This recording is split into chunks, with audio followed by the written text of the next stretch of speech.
Okay, you guys, I'm actually just gonna jump into this video. This is a everyday throw on wig.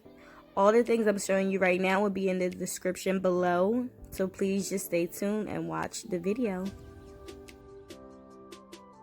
So what I do with the pens is I stretch out the cap so it won't be tight around the client's head when the client put the wig on. So I did put 2 of the pens on the track to actually keep the track in place. It's so much easier to do it like this because if not, your track will be all over the place and it'll take up too much time. So what you'll do is just put 2 pens on the track to keep that track in place.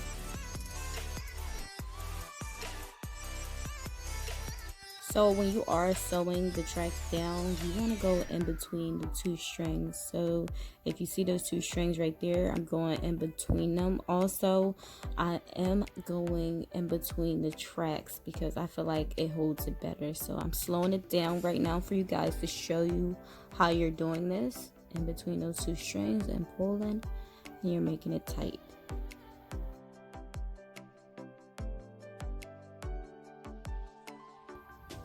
So what you're going to do is you're actually just going to repeat this step around the whole head. So this is slowing it down for you guys to show you. I'm going in between those tracks and pulling it in between those 2 strings.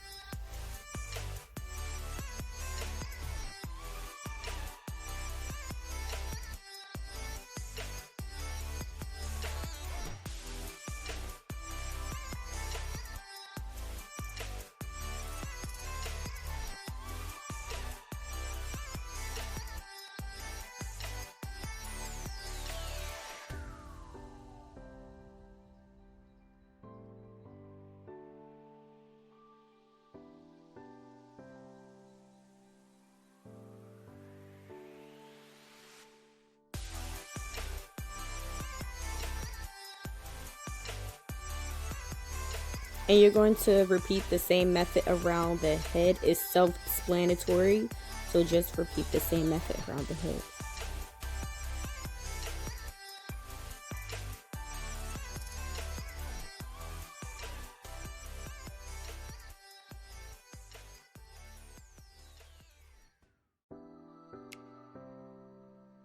Now when you get to the end of the track, you actually want to curve the track so it can actually curve around the client's head and lay flat. Now you can cut the track instead of curving it. You could just cut it so it could lay more flatter, but you don't have to. You can just curve it.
So what you want to do is you want to actually make sure that the closure is 1 inch away from the cap.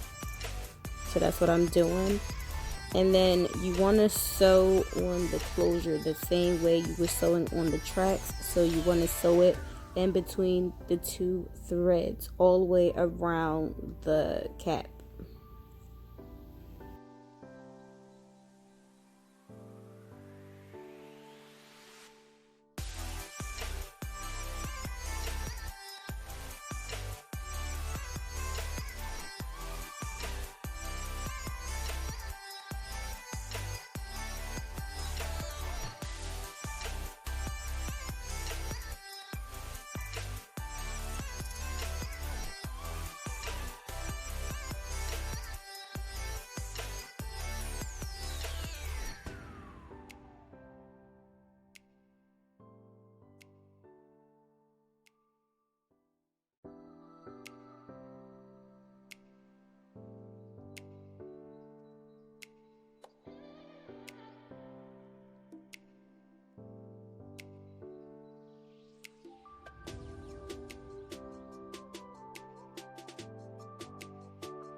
So to make sure your track is flat around the perimeter of the hairline, you want to basically go in between both tracks. So what I'm doing right here is I'm going in between both tracks. I'm sorry my hand is in the way, but I'm going in between both tracks to make sure that that is flat. And I do it maybe like twice, and then you'll see how flat it is.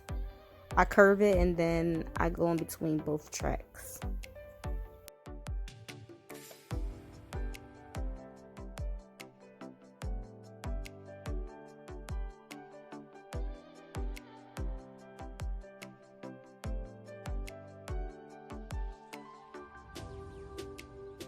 So as you can see, the wig is done. So what I'm doing right now is I'm cutting around the thread.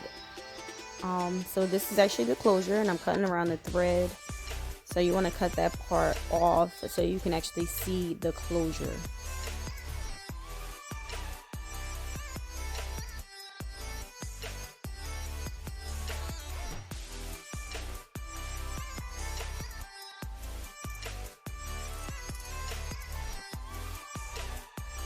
Now this is optional. It's either you want to cut the lace off before you give it to the client or after. It's up to you. So now I did put some makeup on it so it can look real.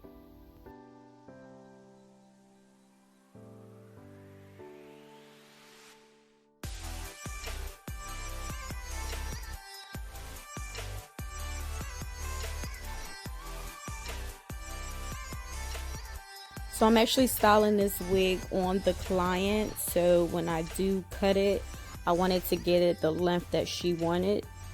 So what I'm doing right now is I'm actually just flattening out the closure, making sure everything is perfect.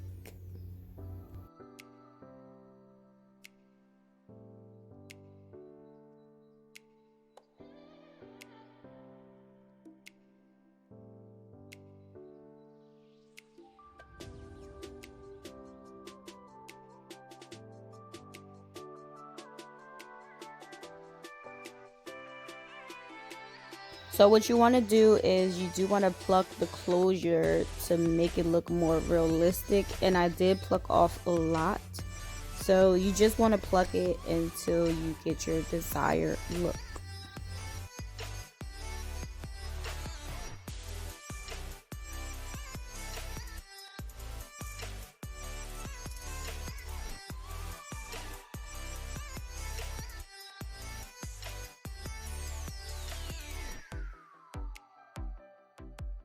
So how I cut this whole look is I just used some some trimmers, and cut around the whole head because she wanted a short, well, not really short, but a blunt cut, and then just bump underneath.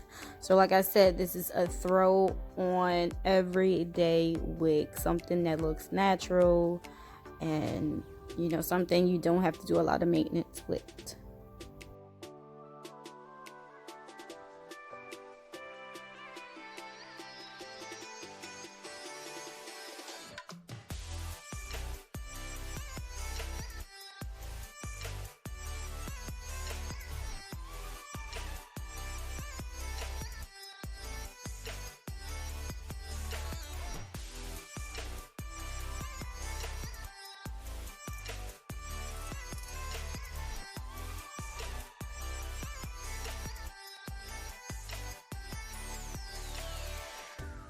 So I didn't have to use any clips to section her hair to bump under because her hair was already completely straight, and all she wanted was a light bump under, and that was it.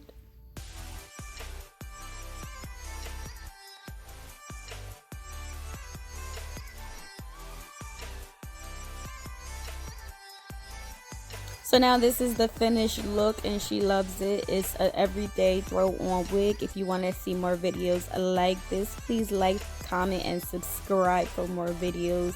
Thank you for watching. I'll see you later.